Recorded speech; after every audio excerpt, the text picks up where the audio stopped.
सोमदेवसूरी, तुम सुनो मैं क्यों हुआ हूं।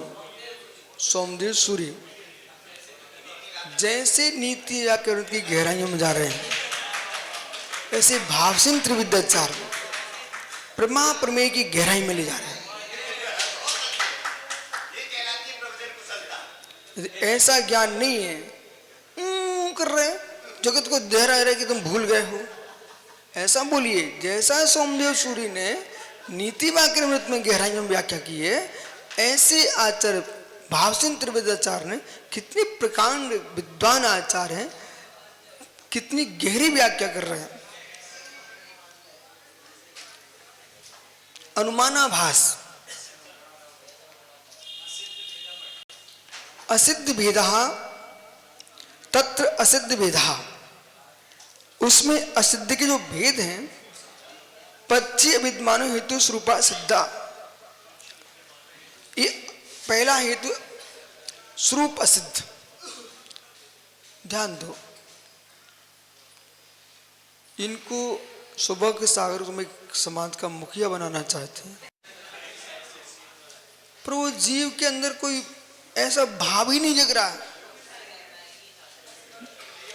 जैसे कि सांप को देखा आपने, सांप को, सुब्रत सांप टोकरी में ऐसा गुड़ू मुड़ू पड़ा रहता है, वो अपने आप बंदी बांध चुका है, असमर्थ मान रहा है। सपेरा बीन बजाता है तो थोड़ा सा यूं करता है, तो जब फिर मुंडी ऊपर करता है तब भी बेचारा कुछ नहीं कर रहा है। जब तक सांप फड़ ना फैला तब तक सांप का देखने का आनंद ही नहीं आता।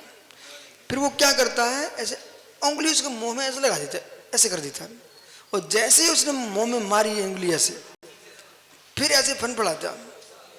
ठीक है, तुमने जाना नहीं है, तुम रट्टू टोटे जैसे हो रहे हो। अरे मुंह में बांध दिया तो मुंह पूरा होता है। ठीक है, मस्त में बांध सकते हैं, मुख में लगा सकते हैं, नाक पे लगा सकते हैं। ठीक है, चोंच पे, चोंच चिड़िया की होती है, सांप की होती है।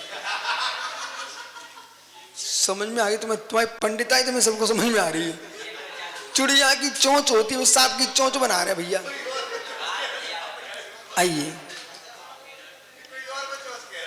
आइए, तो जिनको मनुष्य चोंच नहीं होते हैं और जिस मनुष्य को चोंच बोलते हैं, उनको प्रति भाव ही नहीं देना चाहिए, ये अपना नाम बिगाड़ के रख देंगे।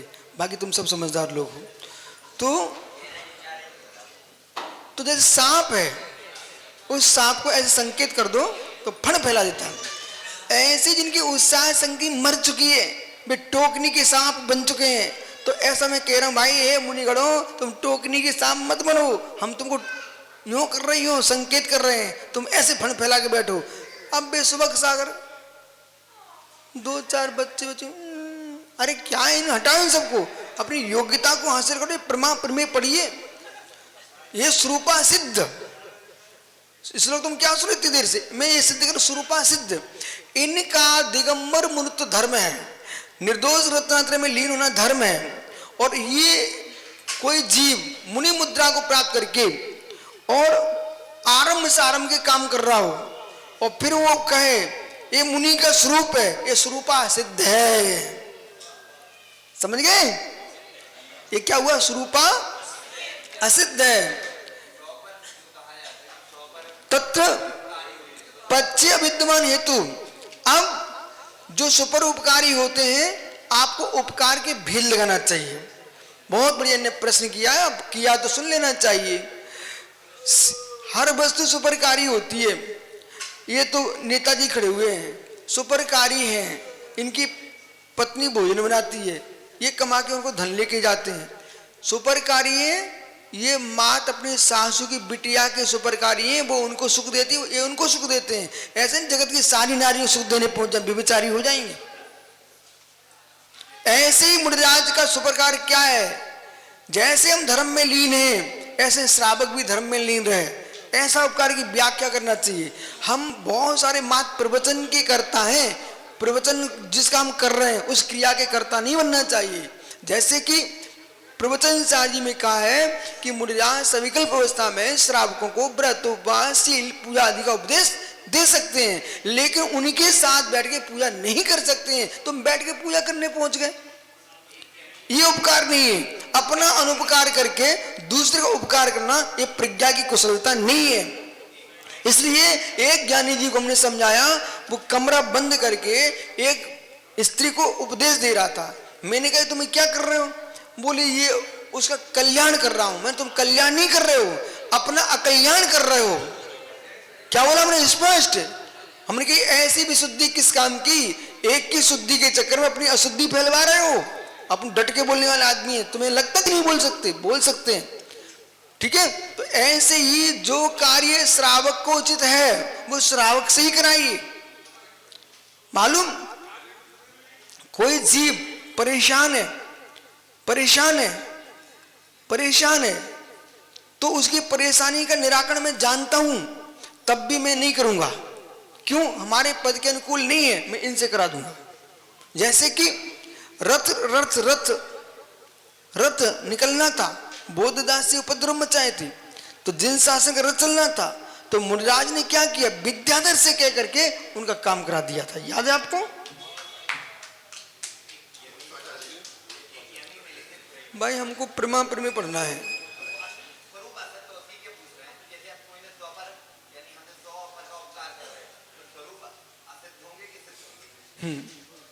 हमने स्पष्ट बोल दिया, जो मुनि के योग्य उपकार है वही करना चाहिए।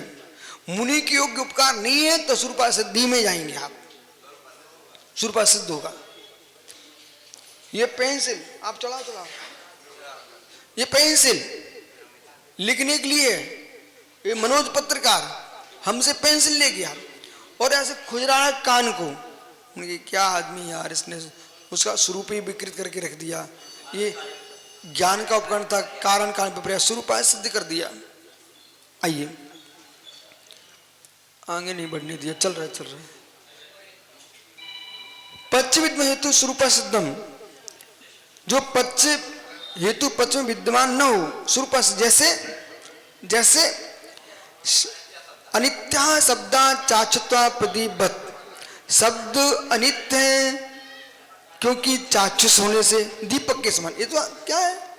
अरे शब्द अनित्य ठीक है, पर शब्द चाक्षुष, ये चक्षु का विषय थोड़ी है, वो कर्ण का विषय। और प्रदीपवत, जैसे दीपक प्रकाश में देता है, ये पूरा तुम्हारा स्वरूपा असिद्ध है।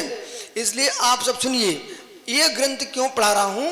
आप सब प्रवचनकार मुनिराज हो, प्रवचन करते समय तुमको दृष्टांत का, दृष्टांत का, इस रूप का ध्यान रखना पड़ेगा। ऐसा नहीं कहीं की बात कर रहे हो, कहीं का विषय जोड़ रहे हो, कहीं ऐसा नहीं होता है।